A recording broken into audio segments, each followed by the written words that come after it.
नमस्ते दोस्तों, मेरे पीछे ताजमहल का निर्माण कार्य चल रहा है। आज मैं आपको इसके पूरे निर्माण कार्य की जानकारी दूंगा। बस वीडियो को लाइक, चैनल को सब्सक्राइब कर दें। तो चलिए शुरू से शुरू करते हैं। तारीख है 17 जून 1631। जगह है बुरहानपुर। आज की रात हवाओं में एक अजीब सी खामोशी है। बाहर बारिश हो रही है, लेकिन शाही खेमे के अंदर आंसुओं का सैलाब आया हुआ है। मैं देख पा रहा हूँ हिंदुस्तान के बादशाह शाहजहां को, वो जिनके एक इशारे पर तख्त हिल जाते हैं, आज एक बच्चे की तरह रो रहे हैं। सामने उनकी सबसे प्यारी बेगम मुमताज महल अपनी आखिरी सांसें गिन रही हैं। 14वें बच्चे गौहर आरा को जन्म देते वक्त उनकी हालत बिगड़ चुकी है। बादशाह का हाथ बेगम के हाथ में है। मुमताज की आवाज मध्यम है, लेकिन मैं सुन सकता हूँ वो बादशाह से कुछ कह रही हैं, एक वादा मांग रही हैं, एक ऐसा मकबरा जो दुनिया ने पहले कभी न देखा हो। और फिर खामोशी छा जाती है। मुमताज महल इस दुनिया को अलविदा कह चुकी हैं। बादशाह की चीख ने जैसे वक्त को रोक दिया है। आज एक प्रेम कहानी का अंत नहीं, बल्कि पत्थर पर लिखी जाने वाली एक नई दास्तान की शुरुआत हुई है। 1 साल बीत चुका है और अब हम आगरा में हैं। बादशाह का गम अब एक जुनून बन चुका है।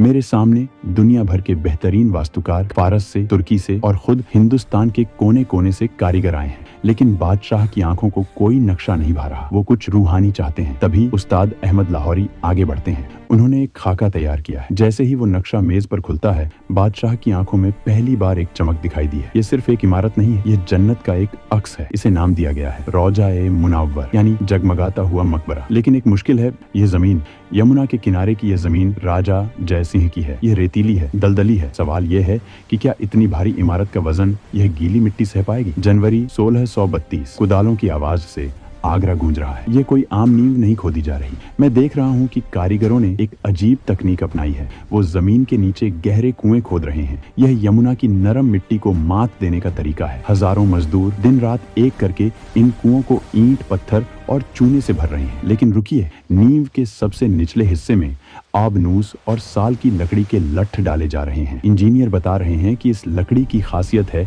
इसे जितनी नमी मिलेगी यह उतनी ही मजबूत होगी। यमुना का पानी, जो किसी और इमारत के लिए खतरा हो सकता था, इस मकबरे की रगों में दौड़ने वाली ताकत बनेगा। बादशाह शाहजहां खुद मुआयना कर रहे हैं। वो जानते हैं अगर नींव कमजोर हुई तो उनका प्यार इतिहास के पन्नों में दफन हो जाएगा। नींव तैयार हो चुकी है और अब वक्त है इसे सजाने का। इसके लिए राजस्थान के मकराना से सबसे शुद्ध सफेद संगमरमर मंगवाया जा रहा है। आप सामने देखिए, यह धूल का गुब्बार जो उठता दिख रहा है, यह कोई आंधी नहीं है। यह 1000 हाथियों का काफिला है जो सैकड़ों मील दूर से सफेद पत्थर की चट्टानें खींच कर ला रहा है। सिर्फ पत्थर नहीं, इस सफेदी में रंग भरने के लिए पूरी दुनिया लुटाई जा रही है। चीन से हरा जेड, तिब्बत से फिरोजा, अफगानिस्तान से लैपिस लाजुली और अरब से मूंगा आ रहा है। कुल 28 प्रकार के बेशकीमती रत्न आज आगरा के बाजारों में उतर रहे हैं। खजाने के दरवाजे खोल दिए गए हैं। ऐसा लगता है जैसे बादशाह ने ठान लिया है कि वो स्वर्ग को धरती पर उतार कर ही दम लेंगे। साल दर साल बीत रहे हैं और इमारत अपना आकार ले रही है। अब हम मुख्य गुंबद के पास हैं। यह जो विशाल सफेद गोला आप देख रहे हैं, इसे बनाना इंसानी हाथों के लिए नामुमकिन सा लगता है। मचान इतना ऊंचा है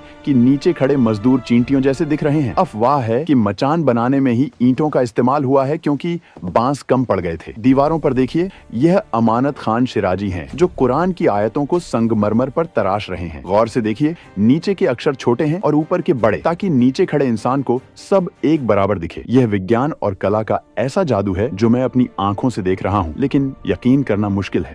सफेद पत्थर पर काले पत्थर की यह नक्काशी, जिसे पितरा दूरा कहते हैं, ऐसी लगती है जैसे कागज पर कलम चली हो। तकरीबन 22 साल, 20,000 मजदूर और बेहिसाब दौलत के बाद आज साल 1653 है। इमारत मुकम्मल हो चुकी है। यमुना बह रही है और उसके किनारे खड़ा है ताजमहल। मैं देख रहा हूँ बादशाह शाहजहां अब बूढ़े हो चुके हैं। उनकी दाढ़ी सफेद है, कमर झुक गई है। वो जन्नत के इस दरवाजे को निहार रहे हैं। शायद उन्हें सुकून है कि उनका वादा पूरा हुआ। ये सिर्फ पत्थर नहीं है, ये मुमताज महल का रूप है जो हर पहर बदलता है। सुबह गुलाबी, दिन में सफेद और चांदनी रात में सुनहरा। सदियां बीत जाएंगी, सल्तनतें मिट जाएंगी, लेकिन यह गवाह रहेगा कि एक बादशाह ने अपनी बेगम से कितनी मोहब्बत की थी। मैं, वक्त का मुसाफिर, आज इस अजूबे को बनते देखकर अपनी कलम यहीं रोकता हूँ। इतिहास गवाह है और अब आप भी।